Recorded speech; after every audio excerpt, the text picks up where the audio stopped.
সামনে দিয়ে ওই জামাত রাজাকারকে ভোট দিবেন আর আপনারা বাড়িতে শান্তিতে থাকবেন, ওই শান্তিতে কিন্তু আমি থাকতে দেব না।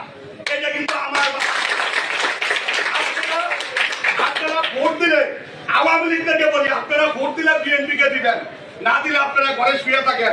এই হাউস থেকে আরো কঠোরভাবে উচ্চারণ করে দেয় আওয়ামী লীগের যে সমস্ত ভাইরা এলাকায় আছেন, ঘুরে আছেন, যারা বিগত দিনে আকাম কুকাম করেছেন, বিভিন্ন অরাজকতা করেছেন, আপনাদেরকে আমরা মাফ করে দেব। আমরা প্রতিহিংসার রাজনীতি করতে চাই না। আপনারা এলাকায় থাকবেন, আপনারা চিন্তা করে দেখেন আগামীতে বিএনপি সরকার ক্ষমতায় আসতেছে, এলাকার স্বার্থে হইল, এলাকার উন্নয়নের স্বার্থে হইল, আপনাদের সুবিধা অসুবিধার জন্য হইল, আপনারা বিএনপির পাশে থাকবেন।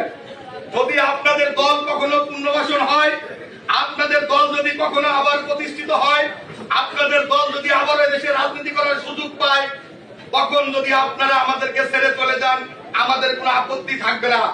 কিন্তু আপনারা আমাদের চোখের সামনে দিয়ে ওই জামাত রাজাকারকে ভোট দিবেন আর আপনারা বাড়িতে শান্তিতে থাকবেন, ওই শান্তিতে কিন্তু আমি থাকতে দেব না।